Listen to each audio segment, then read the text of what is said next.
और जो धुआं है वो वातावरण में फैल जाता है।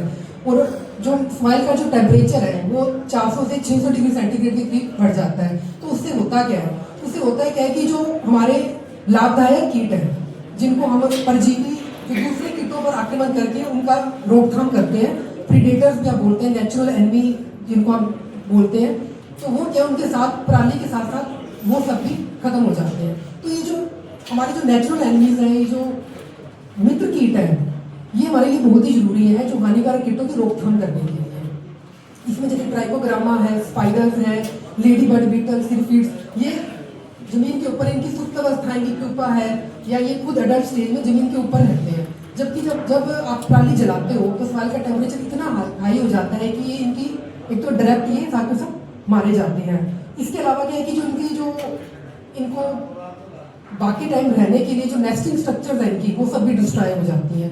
तो जिससे क्या पर्यावरण का संतुलन बिगड़ जाता है। बहुत सारी अवस्थाओं में हमने देखा गया कि आजकल जितने ज़्यादा ये कीटनाशकों का स्प्रे हो रहा है, जो कॉटन के अंदर भी पिंक बॉलवर्म या दूसरी जो समस्या आ रही है, उन सबका रीज़न यही है कि अंधाधुंध कीटनाशकों की स्प्रे करने की वजह से जो हमारे मित्र कीट है वो खत्म होते जा रहे हैं। तो उनका बहुत ज़्यादा नुकसान हो रहा है। और ये पराली को जलाने से तो जो मित्र कीट है वो बिल्कुल खत्म ही होते जा रहे हैं। एक तो ये मित्र कीटों का ये बताया, दूसरा क्या है कि जो केंचुए हैं वो भी मिट्टी में रहते हैं, वो भी खत्म हो जाते हैं। केंचुए क्या करते हैं, मिट्टी को भुरभुरा बनाते हैं। मिट्टी का वायु, पानी और जो जितने भी जो लाभदायक तत्व है उनका होल्डिंग कैपेसिटी है मिट्टी की, उसको मेंटेन करते हैं। केंचुए के मरने से वो जो बैलेंस है वो भी खराब हो जाता है।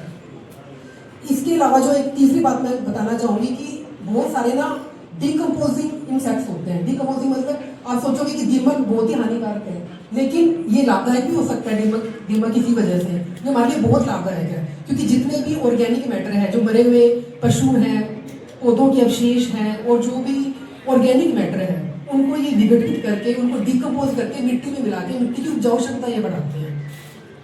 इसके अंदर हम ये टर्माइट्स हैं, जो हाउस फ्लाइज हैं या दूसरी जो फ्लाइज है उनके मैगेट्स हैं, ये डंग रोलर है, इस तरह के बहुत सारे हजारों जो कीट हैं वो मिट्टी में रहते हैं और डिकम्पोजिंग का काम करते हैं। आपको ये जान के अचंभा होगा कि अगर ये डिकम्पोजर इंसेक्ट्स हैं, अगर ये जिसके अंदर ये चींटियां भी आती हैं, ये सब ये खत्म हो जाए जमीन से, तो शायद यहाँ पे इतना बड़ा अंबार हो जाए गंदगी का कि उसमें आदमी का भी सर्वाइव करना मुश्किल हो जाए।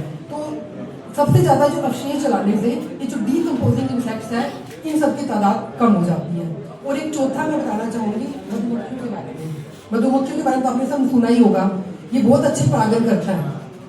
मधुमक्खी के जब हम नाम लेते हैं तो हमें सिर्फ इतना ही सबको लगता है कि इससे सिर्फ शहद मिलता है, लेकिन शहद से कई गुना ज्यादा जो इनकी सर्विस है वो है पर परागण द्वारा फसलों की उत्पादकता बढ़ाना और उनका गुण बनाना। ऐसे नहीं कि सिर्फ ना फसलों का उत्पादन ही बढ़ाते हैं, 25 से 30% ऑन एन एवरेज उस तरह हम कहते हैं सभी फसलों का ये उत्पादन बढ़ाते हैं। लेकिन इसके अलावा ये उसका गुणवत्ता भी बढ़ाते हैं। जैसे तेल वाली फसलें, उनमें तेल की मात्रा ज्यादा बढ़ जाती है।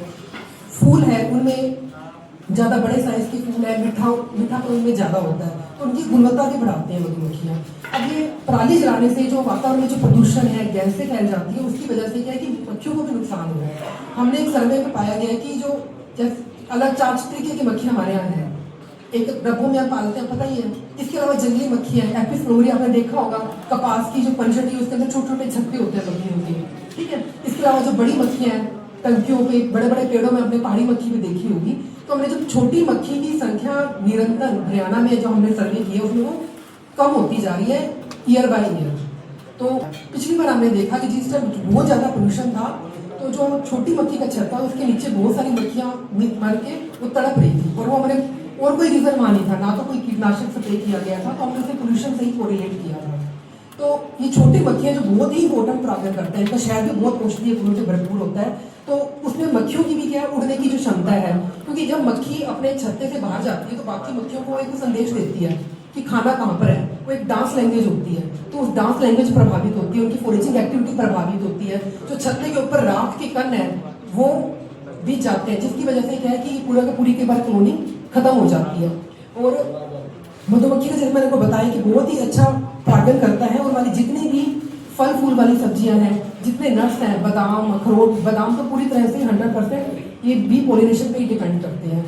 मस्टर्ड है, हमारी सरसों, बरसीम और जो भी सूरजमुखी, तिलहनी फसलें हैं, दाल वाली फसलें हैं, इन सब का पर परागण और इनकी उत्पादकता मधुमक्खियों पे डिपेंड करती है। Equations है, तो इतने छोटे से फायदे के लिए हम इतना बड़ा अपना नुकसान, पर्यावरण भी हमारा प्रदूषित हो रहा है, मिट्टी भी प्रदूषित हो रही है, पानी प्रदूषित हो रहा है, हमारे जो मित्र कीट हैं उनकी संख्या कम होती जा रही है। हम इतना भारी नुकसान हम एक छोटे से फायदे के लिए हम नहीं वहन कर सकते और करना भी नहीं चाहिए। अगर घर में मानो चूहों की समस्या बहुत ज्यादा होगी तो इतना घर को नहीं जला देता। तो उसीलिए हमें पराली जलाने को तो बिल्कुल ही, वैसे मैं आपको बता तो रही हूँ लेकिन ये सुन के मुझे बहुत अच्छा भी लग रहा है। मैंने पीछे कुछ न्यूज़ भी पढ़ी है कि 95% के करीब ना हरियाणा में ये जो पराली जलाने की घटनाएं कम हुई है, तो उसके लिए आप सब लोग बधाई के पात्र हो।